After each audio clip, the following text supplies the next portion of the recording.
Hi, good evening, or good afternoon, or good day, depending on where you are and which part of the world you are in. Um, Thank you again for streaming in, for tuning in, coming in, and joining us on this live. Saturday it is, and today again we are joined by two wonderful women, my sisters. I had a conversation with Evelyn a few weeks ago, and it was an amazing conversation. And then I last week I had a conversation with Camille, and in my own excitement, I immediately committed Camille to coming in this week and probably join in with Evelyn, which happened. And today I have two beautiful women of African descent, experts in their own field, and they are going to share what it means to be women, African descent. And they are all from the islands. They are going to share the rich history of who they are and how the rest of the world connects. And the most important thing is that we're going to share today is simply this. We think we are different, but we are not. If we listen in today, we are going to realize that we are not different. We are all one and the same. But before we do that, let me give us a message from the sponsors, and I'll introduce our guest.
Welcome back. I took the time to get myself comfortable because I'm about to enjoy this conversation. Now, welcome to Evelyn. She's in the US, and originally she's also from Venezuela, right? Yes. Welcome back to the show. Thank you. And welcome back, Camille. Hi. Dad. Hi. So happy to be here and to meet Evelyn also. I'm very excited. Yeah, so I couldn't keep that thing up. Nice. Yeah, so this is what I was trying to avoid, but this is the shirt that I'm wearing. My favorite artist in the world. Now, let's get to this conversation. I'm excited because I have two wonderful women that I know that I'm going to come out richer in this conversation. And when I was listening in to you guys talking earlier on, just behind the scenes, I couldn't help and notice that there's no difference between the three of us in terms of who we are. Mm-hmm. Absolutely. Evelyn, do you want to jump into this? Well, history is yours. It's There is none. And this is, I mean, I'm glad you're doing this and you're inviting us, because this is actually a beautiful way of connecting the continent, uh, Mm-hmm. the Caribbean, consider the Caribbean, the insular Caribbean and the mainland Caribbean. And the fact that the three of us are occupying different, or came from different geographical site of birth, does not disconnect us from a whole history and culture and knowledge. And it came up immediately when I asked Camille where she was, what part of the world she was, and she Yeah. said Trinidad. And immediately, for me, Trinidad means, I mean, I immediately said, "Oh, put your hand in the air, everybody jumping up," which is usually Yes. what happens especially on the Tuesday evening in Mhm, carnivals, when you know that the carnival ends exactly at midnight in Trinidad. mhm, So you have an X amount of hours left for enjoying carnival, which I imagine Camille will agree with me. It is an aspect of entertainment and fun, which is connected directly with Africa, but it's also a collective healing experience. It's a lot of healing that happens in that music, in that mhm, dancing, in that sharing together. mhm, And when I first time experienced it, especially the last part, there was so much healing going on. We were all dancing. I don't know how many people together. The whole Pacific island, same to me, that was Yes. dancing. But it was a sort of communion in which we were all draining out all the tension, the stress, and dancing the music. And Camille knows this much better than I do. No, but Yeah. it's amazing to hear you talk about it.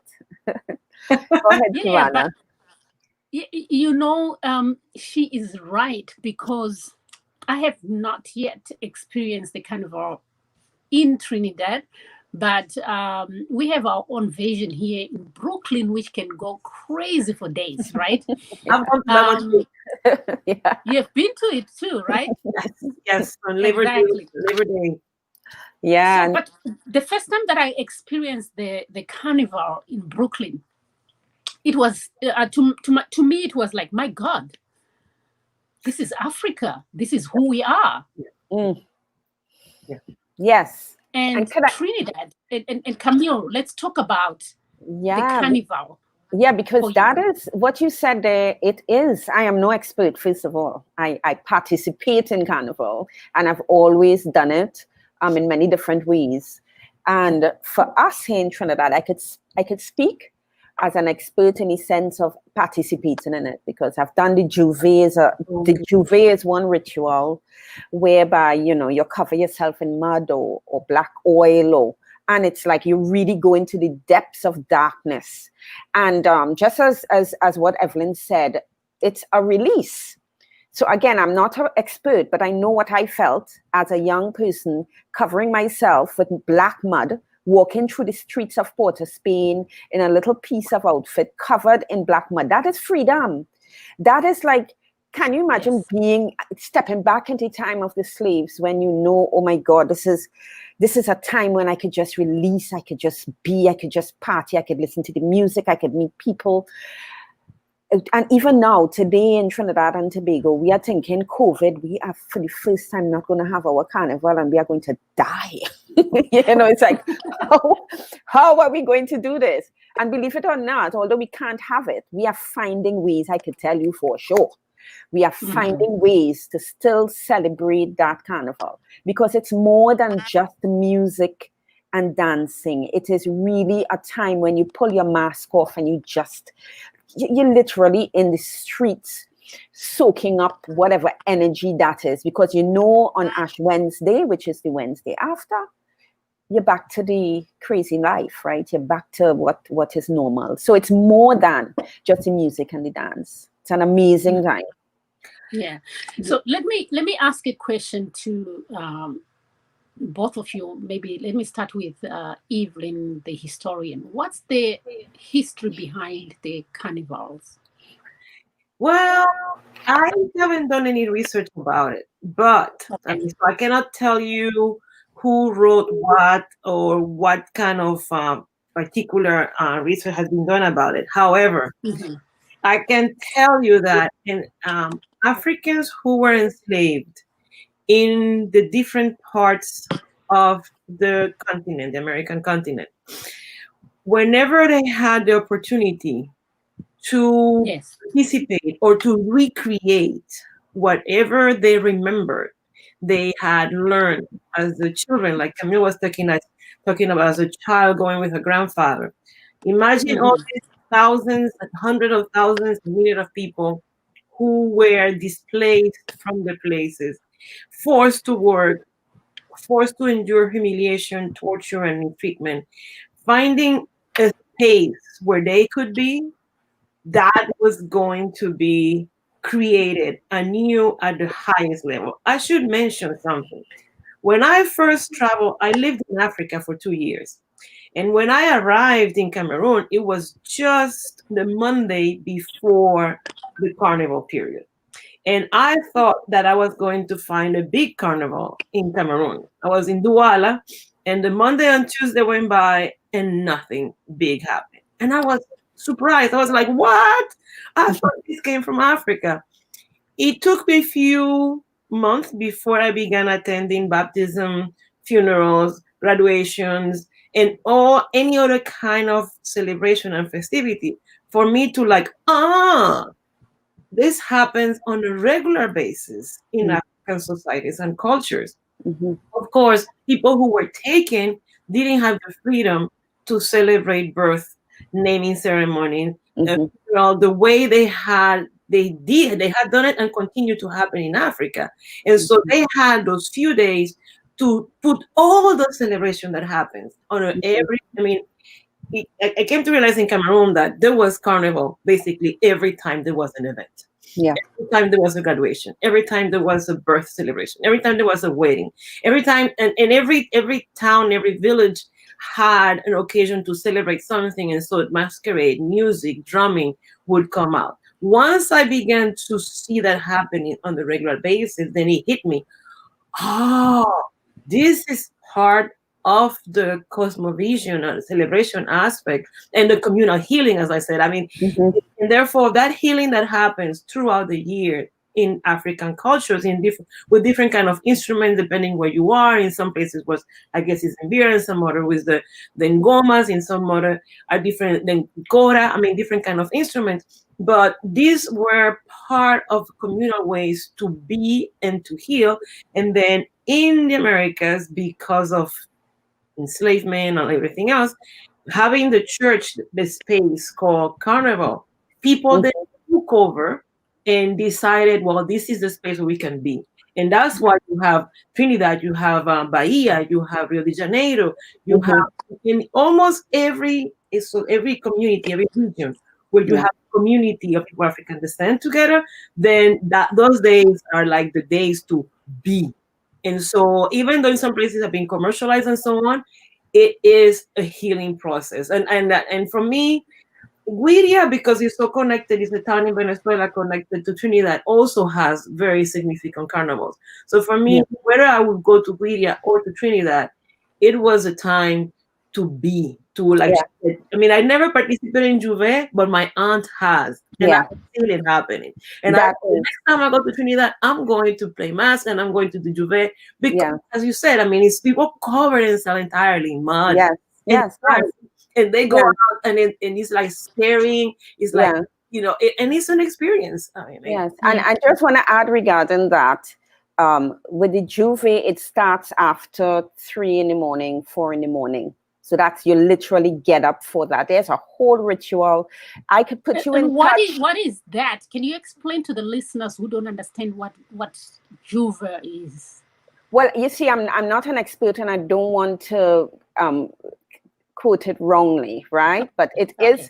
it comes from the overall carnival experience. So there are different elements of carnival. The Juve itself, it's I do believe it's rooted in our African ancestry.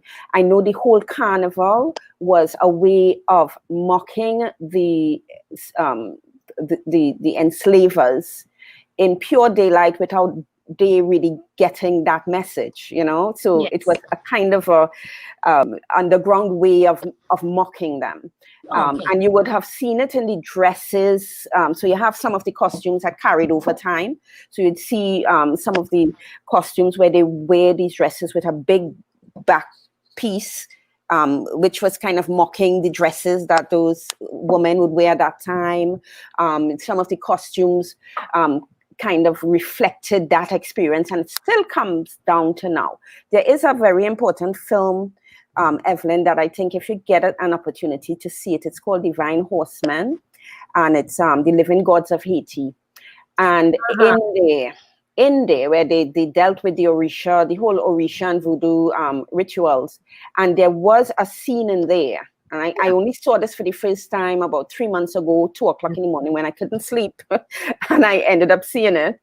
And they talked about the Haitian carnival. Yeah. And when I looked at that for the first time, there were costumes in the Haitian carnival that were reflective of the costumes in the Trinidad carnival. So of course it's something that we took with us. And Savannah, we spoke last week about the whole Anansi stories coming with the slavery, and the Anansi story going to the Americas and going Yes. to you know, even as far as Russia, which is amazing. When I was doing some research, there's some Anansi stories in Russia. It's the same with the carnival, you know, but I think it will be good to talk to an expert who really understands the history of it. Yes. So in all this, for me, I'm going to tell you from the side of an African looking in. When I look at the Caribbeans, and I'm looking at the Haitian, the Trini, and I really, my simple eye cannot distinguish the differences that you guys are talking about. I see the same. I see Jamaica, Trini, and even up to Venezuela. I see the same thing. Yeah. What is it? And Cuba, I saw it also. And Cuba as well. And Cuba Yeah. as well. My eyes Cuba cannot as distinguish. well. Yes. Exactly. I cannot distinguish the difference. Yeah. Is that am I being weird, or am I being just No. You need to remember that, and that's the thing we need to be very careful. The Europeans, the Iberians, arrived to the American continent, and they encounter a very large Amerindian population.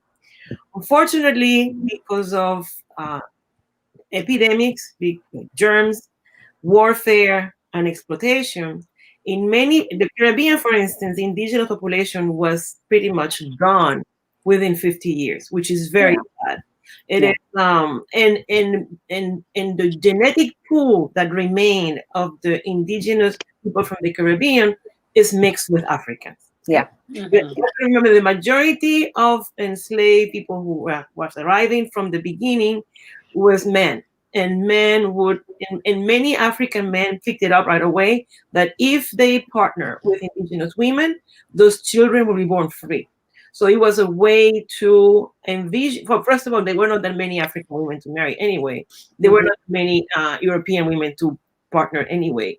And therefore, what in the Caribbean specifically, the majority of the genetic pool that remain is within people of African descent. And then as the Iberian people moved to the Central America and South America as well, and began to bring Africans, many more Africans than Europeans made it to the Americas. It was after the 19th century that more Europeans began to migrate to the Americas.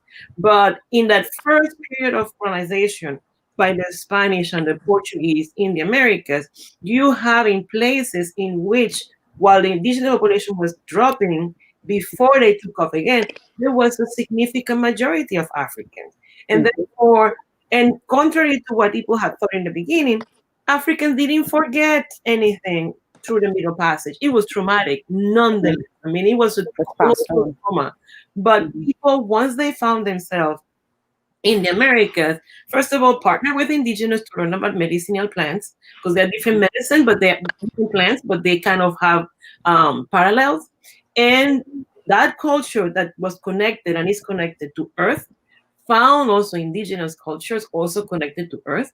And even in places like Bolivia, Peru, Mexico, that has a very strong indigenous population, you find that their cultures did merge with African, and you find also what Camille was talking about, many festivities in which is to mock the colonizers, to mock the European, and to find ways to be, because indigenous people were also impacted. And so if you, I mean, remember, it is an estimate that between 15 to 20 million Africans were taken out of the continent in these 350, in these 400 years. And therefore, these were not empty bodies. These were not slaves. These were people. These were musicians, poets, griots. I mean, people, midwives, because there were women also, priestess. There were, so all this knowledge, this African knowledge, made it. And the music we're talking about is just a tiny aspect, very significant because it's the most noticeable. Is and if you go to Trinidad, and you know, I mean, I don't know exactly when that happened, but they even tried to prohibit the steel band. Point, because it was overwhelmingly African, that presence, and therefore they were finding hard time creating the European so-called culture they wanted to, because it was impossible to hide African when you had so many people. If you think about it, about 15 to 20 million people in 400 years. Yes. The irony of that is that Carnival was almost a time that needed to be given to the people, I believe, or else they would be they would explode. They would rebel.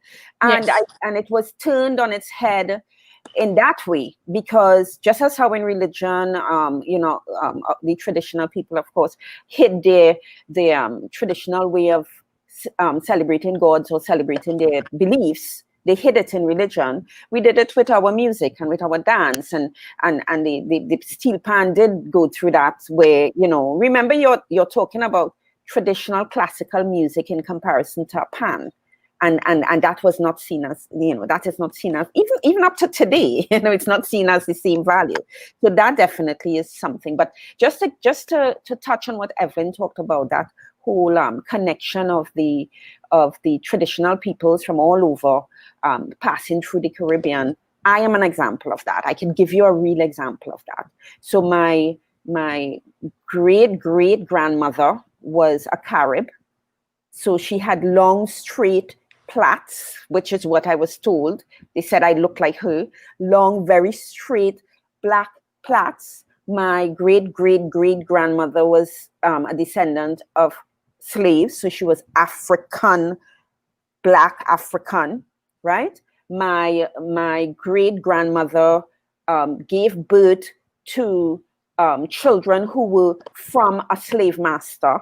So she was born from a slave master, right? She was born half white, and then she married an African person. So you see, I mean, there is that whole, and you cannot have people melting in a pot without the cultures and the music and the dance and the celebrations melting in that pot. So that's how the Caribbean, I think, represents that to me the most in the world, because it really was the center point. I think, Evelyn, it would have been like the center point for that triangular trade. We travel that way. So it's a beautiful. To me, it's a beautiful place to be. Yeah. Now, we're talking about this whole culture, the old culture and the new culture that's intertwined into it, and I want to bring in your side of expertise, because everything that we've been talking about is, I'm not an expert, but you're an expert when it comes to animation, Camille. Yeah. Do you think that in most instances, we think when we hear animation, we think children programming, we think cartoons, we think all that kind of stuff. But do you think animation can come into play and start really going in depth and talking about us as a people and culture? Yes. So you said two words. You said children programming.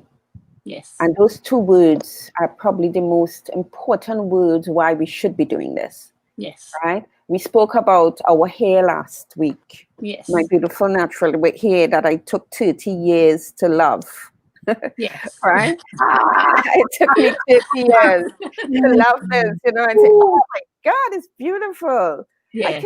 I didn't say that 10 years ago, Yes. right? Yes. And in order for that, some people say we don't need to go back there. Why are you going back there? No, you have to go back there. You need to go back there, Yeah. right? So Let's go back there. Yes, let's go back there, but do it you don't have to go and pound people on the head, because first of all, let me tell you, this generation, the Gen Zers, they don't want to be preached to. They don't want to be preached at or to, whichever is the right way. They don't. No. They have a different way of thinking. So you don't want to preach it, but you must demonstrate that where we come from is beautiful and we were kings and queens. Because if you tell children they were kings and queens, they would walk like that. They would walk with their crown like they're kings and queens. So we have to tell those stories. And we started, as you know, Savannah, we spoke about that last week. We started, but very few people are taking that step deep in the belly of the wheel, which is to do with like even our skin color, that black is beautiful. Not just brown and not just vanilla. Black is beautiful. Blue, black is beautiful, And we have to create those kind of images for children to see that. And that curly, short hair is beautiful. Yes. So start making characters that just have, don't make it vanilla. Yes. Don't make it vanilla, right? Yeah. There's a film by Peele and they called Get Out. Get Out. They did this film called Get Out. It's one of the most amazing. I probably saw it a few times and I'll go back and see it again. But there was a certain scene in Get Out where the main character, there was a close-up shot of this black, beautiful, big nose, big lip guy, beautiful, very close up to the screen when he was like being, if anybody see it, when he was almost being hypnotized by the television.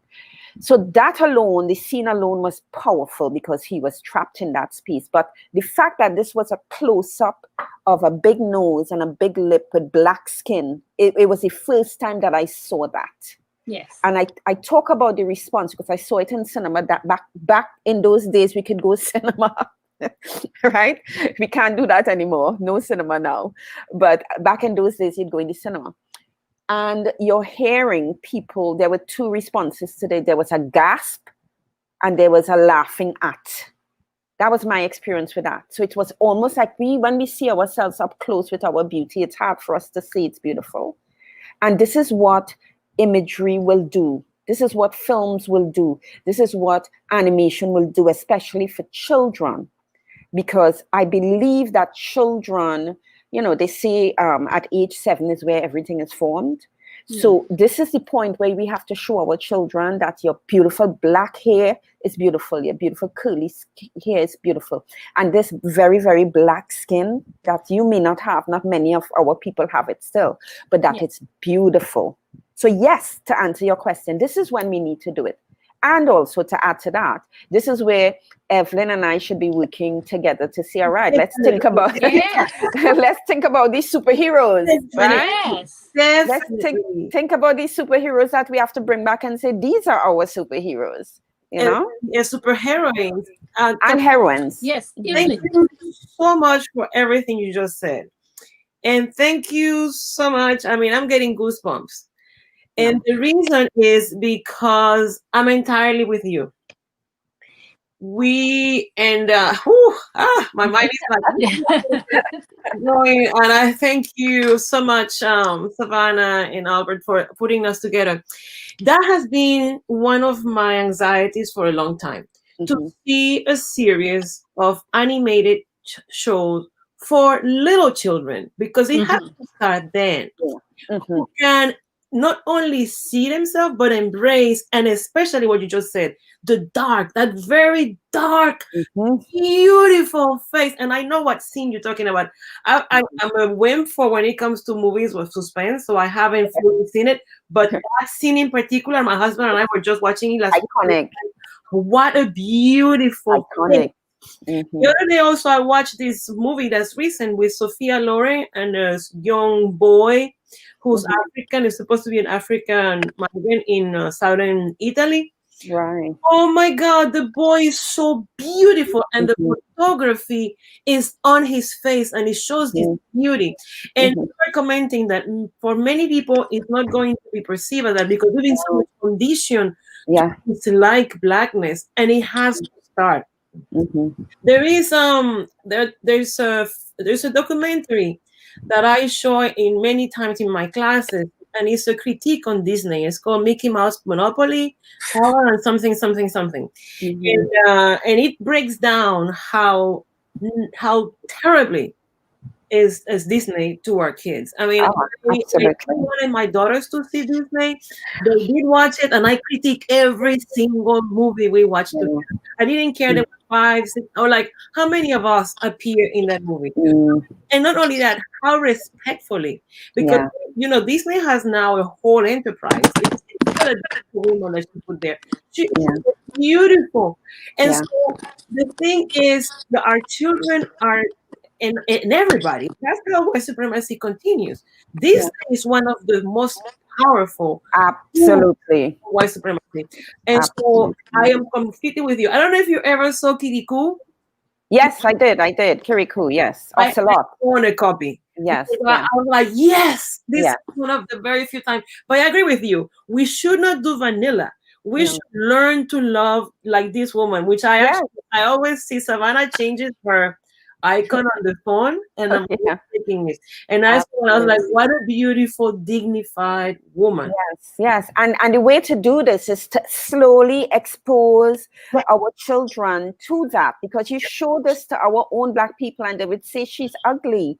There's a time in my childhood and I grew up in the northern part of Trinidad, Maracas RC school in the village, and on the schoolyard, you would, if you're being taunted, you'll be called black and ugly.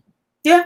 Wow. It goes hand in hand. You are black and ugly. And we have to change that. And I remember being in London, because I lived in London for about 11 years. And I remember our own. So I came as a Caribbean person. So I came from a different background. Look at that. Look how magical that is. Beautiful. And in London, the British young people that who probably born and bred in London will call the Africans, and I don't want to. It's a terrible word, but they would call them boo-boo. And in my country, a boo-boo is a negative word, and I'll be like, why? Why would you look at your brother and call him a boo-boo? That I couldn't understand, because when you come from the Caribbean, this is a beautiful thing. And Evelyn, you will experience this too, having that experience in Venezuela. We grew up knowing prime ministers as being Black. We grew up knowing that our person who run, the ministries, they're Black women or Black men. So we've seen ourselves as powerful people. And I think being in England, growing up, not seeing themselves as being powerful people, that has not given them that thing to grow and be the masters that they should be. So that, I think, is a very important reason why we should start with the children, because if we don't, they are then going to be, you said it, Savannah, programmed into accepting Disney as beauty. Can I intervene before Savannah asks? Actually, in Venezuela, I didn't grow up seeing that in the political realm, but in my family.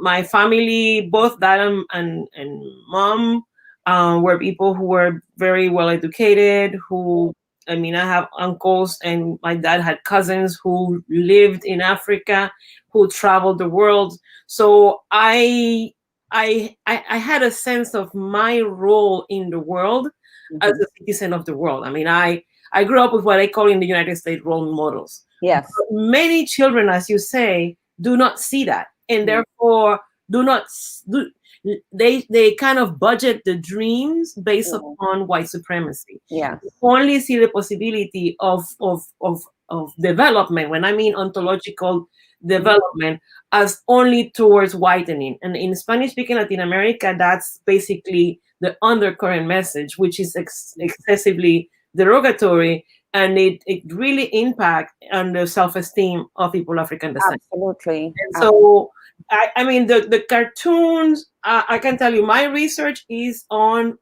women of African descent, enslaved and free, who lived in Venezuela in the 18th century. And Wow. how they went to court, they litigations against their masters or against others because they were not paid for their work, because they wanted the freedom. And my dream is to see this work on the screen. And Yeah. it could be on a cartoon series, valuing and respecting heroines. In the United States, the icon of the one of the strongest fighters against enslavement was Harriet Tubman, a woman. And Tubman was fierce. I mean, when you think about it, she went back and forth to get people free gazillion times, even though that was exposing her life. And then she became a soldier during the war that abolished slavery. So I would like to see a series of Yes. I mean, the same way they are adventures about every little boy, black, white boy who goes around and his adventure. I want to see a series that dedicated and in cartoon, because it has to start very, very early. Very early. Yes. I mean, when the kid is 2, 3 and begin, because we don't know how our brain fully works. We are only seeing white boys and white girls doing adventures, taking leadership roles. By the time we start school, we're done. That's it. And I the society at large, because then it's like, oh, how come you want to do this? I mean, it's like I told Savannah, I've traveled a lot. I've lived in Eastern Europe. I've lived in West Africa. I lived in the US. We just went to Japan last year. I mean, for me, I'm a person who I'm thirsty about the world. I've been to Trinidad twice, and I always say we have to go back. But the next time I want to prepare to be part of the mask and do the juvenile. I found that many, and I worked in a higher education for a while, and many of the students for African descent, when they arrive in college, they already arrived. I don't want to use the word damage, but they already arrived with their dream budgeted. Yeah. And they don't think that they can do everything they can. Yeah. And my daughters have told them, the sky is the limit, and if anybody thinks otherwise, that's their problem. It's not yours. And so, I mean, I'm dying to see your work now, Camille. Because there is in the United States, there is a group of writers who African American who on November they used to come to Philadelphia to present their books for children, and they beautiful and amazing stuff. Now, my thing was the animation, because right now this is a period of time in which everything has to go to one. Yeah. So I'm so glad I'm meeting you, because I'll be sharing my stories. And I also wanted to add, there is a woman from Colombia who is in Australia. She is actually editing an anthology. I won't be able to contribute about how we grow up disliking Blackness. Yes, absolutely. And it has to be an intervention. It has to be an intervention. And I think we are you say the word damaged, and yes, that's the right word. It is the right word. And this is why we have to start with the children, because that's the next generation. We're going to disappear, and we have so much trauma to deal with. And we spoke, Savannah, we spoke briefly about this damage and trauma last week, to do with the fact that these are the stories in our head, and these are the stories that we replicate, and these are the stories we believe. And I believe I could never be rich, and I believe I'm not supposed to be in this space, and all of that. We have to pull that apart, and the only way to do that, and it has to be exponential, it has to be because of how things are going, we have to move fast, is to do it through those children. because they then will pass that information back down to the next generation going. It's almost like we are damaged goods and it's not much we can do for us, there's not much. We can still, I mean, I think you said that 10 years ago you would have not made some comment. The journey here, I call it the journey here because it's a journey. Yeah. The journey of rebelling and embracing hair's beauty, as well as the round noses beauty, as well as the round lips beauty. It is a journey. And if some of us can do it in our adulthood, if we start earlier, then we'll save the children some of the trauma. Yes. Because we all need serious shields. Yeah, we do. Protect ourselves from the nonsense of white supremacy. Yeah. Which is a big apparatus. It's an enormous apparatus. And it goes not only against, and that's the thing I always talk to people, it goes against the diaspora, but then it boomerangs against the continent. Yes. Because as long as the world keep thinking of the continent as a land of deficit, we are not going to be able to impact. It's a dialectic. I mean, it goes hand in hand. As much as that's the other thing. I mean, as much as we learn to embrace the continent in our history, our culture, we can actually embrace the continent and help the world relearn how to see the continent and its children and grandchildren. I mean, I see that connected. And Evelyn, I would go further and say we need to embrace the continent. We have to. It's like there's no choice. And in return, the continent need to embrace us, because there's also that issue, Savannah, sorry. There's also that issue that, like, even with I feel like African Americans, and I'm sure there's a lot here listening, I feel like there's a disconnect to the Caribbean African people. Like we are not the same. And I said to Savannah regarding, what was going on with Black Lives Matter, we were in pain for African Americans. We felt it, and they need to understand that. We just came off the ship early and you all went to America. We came on the same ship, right? Yes. So I think that connection needs to happen, Evelyn. It's like critical. And that is why I think the diaspora is so important. Yeah, the nation state construct does not help us. We need to the same ship that when I teach my classes, to tell the students, the same ship that dropped the great grand auntie in Rio de Janeiro dropped the other auntie in La Guaira or in San Fernando, the other one in New Orleans, the other one in Charleston, and the other one in Philadelphia. So at the end, the whole family is all over. So we cannot fall in the trap of this patriotic discourse, which is also part of this pocket or this construct, because the nation state is a construct. We don't have to operate like that. It is what defines the world right now, but it's not forever, because nothing is forever. And so the problem that I have experienced in the United States, and I have very, very dear friends, African Americans whom I love, who have traveled, who have been in different parts, but because of economics or whatever, the majority has not been able to travel.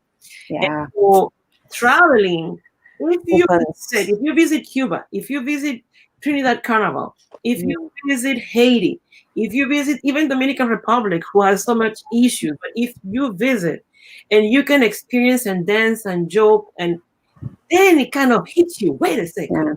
The veil is lifted, isn't it? The veil is lifted. And therefore you can then let yourself immerse, and then the fear becomes curiosity. And how do you eat your rice? And how do you eat your beans? And what do you put in the fish? And so then it becomes an act of let me learn more. That I don't think I'm going to like. Oh, they are different, or they don't put pepper, or we put pepper. I mean, because all those little things, those little tiny variation are variation of the same tune. Yes, exactly. Evelyn, it's so funny that you bring in the food aspect and the variations into it, because earlier on in the week I got engaged into this debate. I don't know if any of you know Chef Marcus Samuelson. No, but Okay, that's so Chef Marcus Samuelson is a household name in the U.S. His birth and origin is from Ethiopia. So, but he was adopted at an early age and raised Swedish. I saw some. Yes. So he's a famous chef. Yeah. very. I know who it is now. Yeah. Yes. Yeah. So anyway, so he happens to do a tribute. From my understanding, it was a tribute to the Haitian community, and then he took a soup which is called the Jomo soup, if I'm pronouncing it right, which is a Haitian soup, and it's a pumpkin soup. But my understanding of Samuel's background is that he always takes something, but he doesn't take it as is. So he will take his experience from it and make his own rendition out of it. I couldn't tell you exactly where the dispute started. I can imagine. But I can tell you it ended up there being accusation of appropriation and all these Haitians were up in arms about their soup, which had been murdered as far as they were concerned. The soup was murdered. We don't put coconut in our soup. Jomo soup is not like that. Do some justice. And yeah, I know, and that happened with McDonald's and Jake Chicken. This week, the Jamaicans went crazy. McDonald's, I can understand. So for me, the first thing that struck me was that I was looking in as an African, and I'm saying, wait a minute, Haitians, you're saying we should stop this soup. I know this soup. I know this soup from Africa. I know it from the continent. Everybody has some variation of this pumpkin soup. But because it has traveled, everybody has made a variation of this soup. And if you are in the Caribbean, you have coconuts. People have added coconuts, but in Africa, we don't have coconut. And if you go down south, you see that it is usually bland, no spices. If you put spices, people will be up in arms.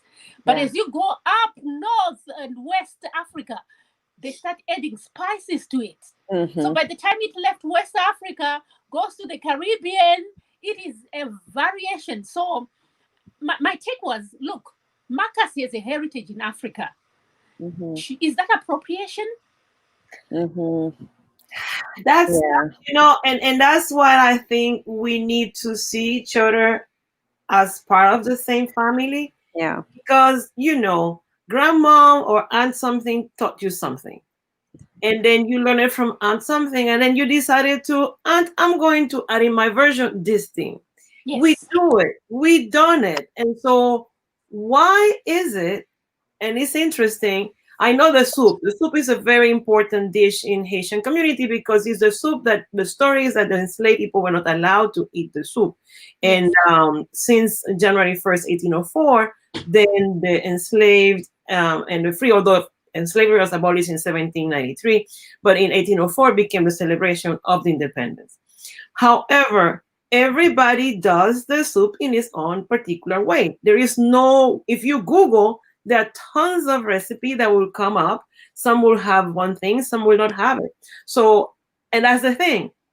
Someone, and that's going back to our own internalized self-reflection.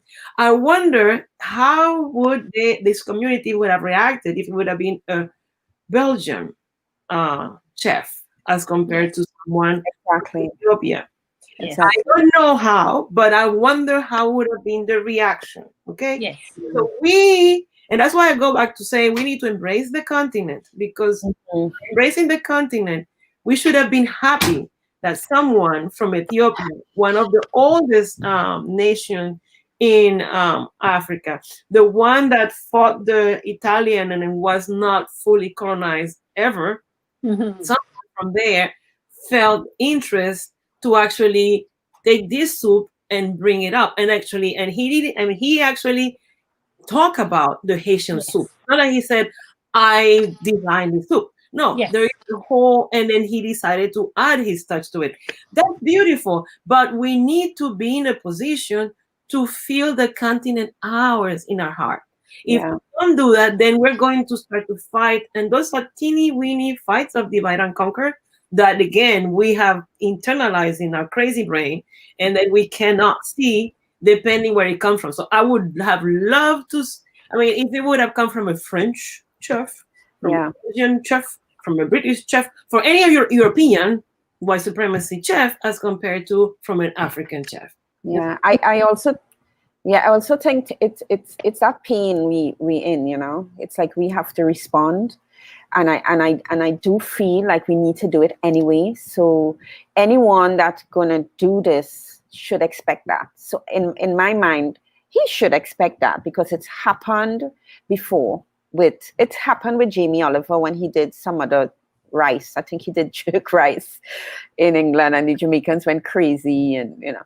So it's happened before, but I think it needs to happen. Just as how Peel and they had to put that big black face with a black, beautiful lips and big nose, and it's almost like we have to be shocked into this.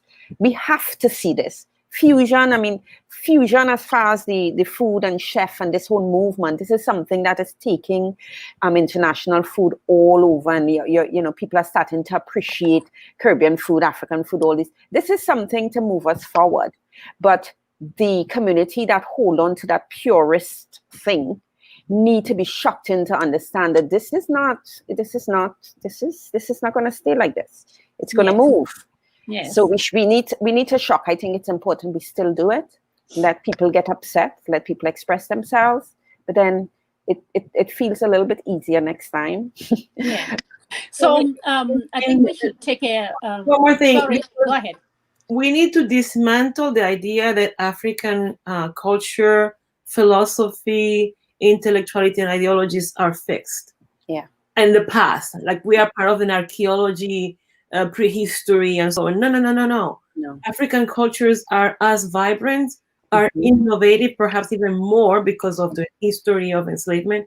Yeah. And people keep doing and keep changing and keep adding things on a regular basis. So being off from the continent or from its diaspora implies in and of itself innovation and blending and merging and growth, perpetual continual growth. Exactly. That's very important that because people then tend to think about Africa as, oh yeah, the ancient mask, the ancient is.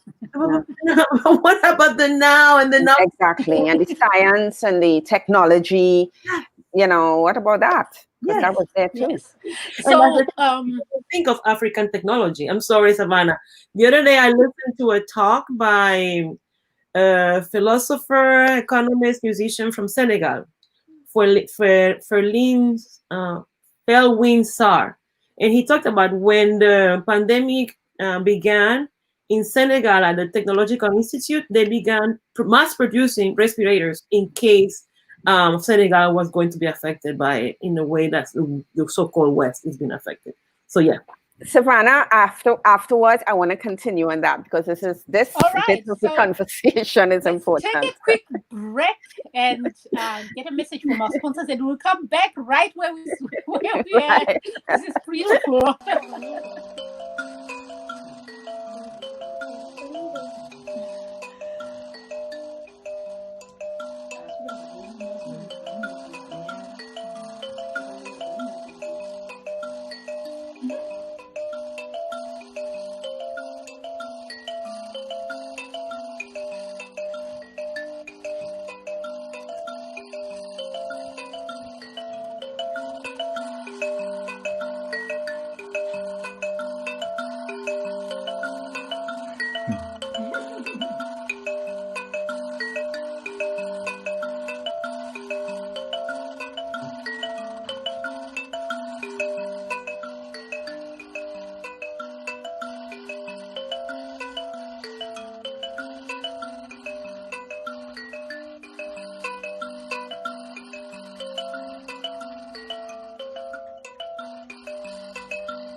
Welcome back, and Camille, take it right on. We only have about 6 minutes left, but take it right on. Now this is going to go deep. And probably we would need to come back, Evelyn, and continue.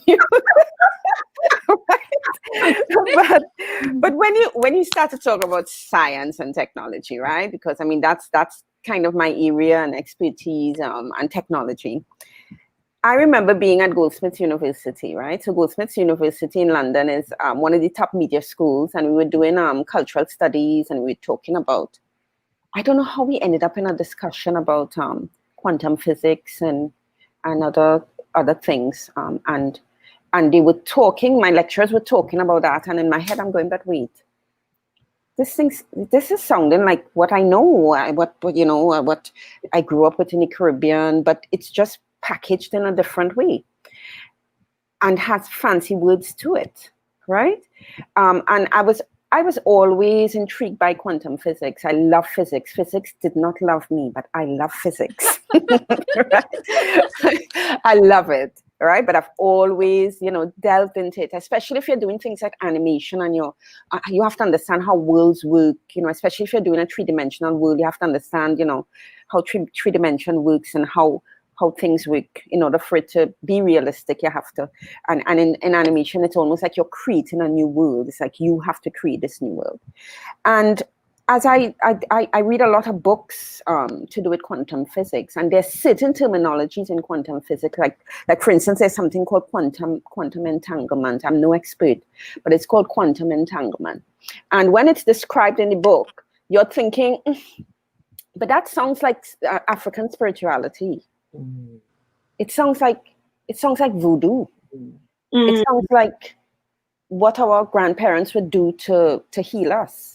It sounds like what my grandfather would do to make sure we have to dig deep to understand that what is being repackaged as. This is very controversial what I'm saying, I know. Yes.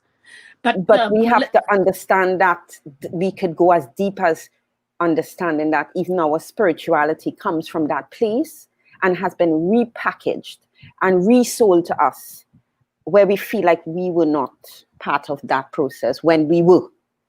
Yeah. Very controversial what I'm saying. Yes, and when you say that, it brings me back to the conversations that I've been having, where because of colonization, our music, our culture was packaged as evil, and even when you say the word voodoo, it evokes negative in my mind. Of course. You understand? Yes. So, but as I grew up in a family where traditional healers were there and all these kind of things, is it not, in terms of history, Evelyn, is it not just a concept that has been packaged wrong? Even the fact that we still call it traditional healing. Yeah. Mm-hmm. Yes. Again, how we call things perpetuates at times against ourselves on wisdom and knowledge. What Camille just talked about is very profound. It's very, very profound. And yet we've been led to believe that we didn't know anything about it, that we didn't even grasp to it. And yet is something we've known for the longest time. Exactly. So yeah, and I agree. Calling it traditional in and of itself carries a baggage, as if it's something that is coming from lack of knowledge. When reality is knowing how to heal, disconnected from big pharma who wants you to buy stuff. Exactly. And so and then one of the situation at the moment is that the Western world, so-called Western, is in shock because COVID has not ravaged. I was gonna go there. Everybody was expecting. Yes. How come Europe but not Africa? How come this and all that? And I'm like, hello, Africa have had to deal with Ebola. Exactly, and many others. Yeah. Just between Ebola and malaria, and people have had to find out ways to do medicine beyond what you buy in the pharmacy and know how to protect themselves. And so actually, instead of like, how come, it's like, well, we need to learn something from Africa, which nobody accept, and Yeah. that's the thing. Yeah. You know, Evelyn, as you were talking, that was on my mind to speak, because I was saying to myself, we need to have this conversation with some experts, of course. Yes. Because my whole understanding of it as an African is very simple. Why Africa is not in crisis, because I was one of the people who was panicking and thinking it's a crisis, because I know we don't have the institutions to deal with such a pandemic that is being spread through the air, and it is instantly death. Yeah. So and then I thought again, and I'm looking and I'm seeing that the Western world is no longer living according to nature. So when I look at Africa and us, we are still in tune with nature. Yeah. Yeah. So our immune is completely different. We certain things that may ravish a body that is used to stepping on the concrete and not on the soil is not going to ravish me, because I'm always on the soil. And someone else is walking on concrete with artificial air in their house. I don't have artificial air in my house. I breathe nature. So I think that's huge. That's something scientists need to look at. I'm not a scientist. I'm just going through emotion. Yes. Yeah. No, but it's seriously something we need to, and that's why I say when our people begin to realize that we were kings, we were kings and we were doctors and we were scientists, and we still are scientists.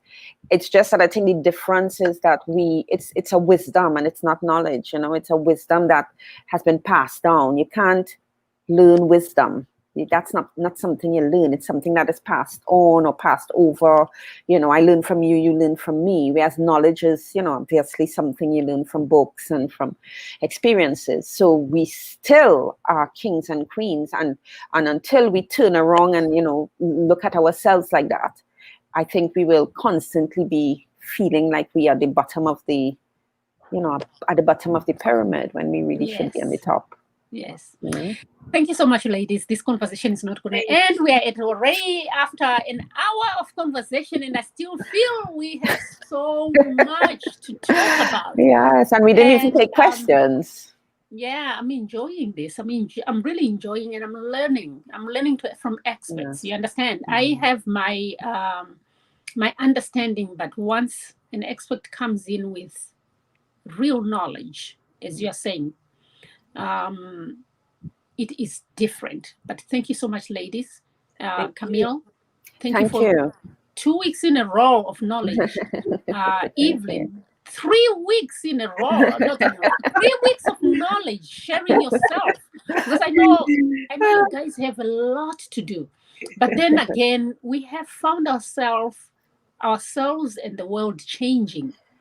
We have no excuse anymore of not sharing this knowledge that we have. Yeah. Before you had to travel, and I know, Evelyn, you're planning on something real big in the future, and how can we all participate and be part of this? People, this small platform that we have need to grow, and they can only grow if people embrace them.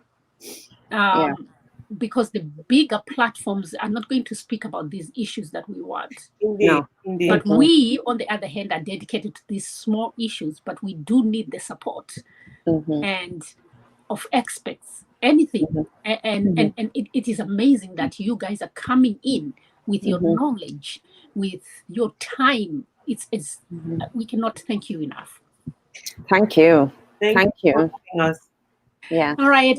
Thank you, everybody. Thank you. And to the people who are listening, who stick in and share these videos, because that's the only way we can do this. It's about the next person you share to your group, you'll find 10 more people who are interested in this conversation, because this conversation is not the kind of conversation that's going to go viral, unfortunately, but it's going to go slowly to small groups of people until we penetrate. And it's how we push it, how we push the narrative, because this is our narrative, and we are calling it Diaspora Voices, because we are from all different aspects of the diasporan African continent, voices that are out there.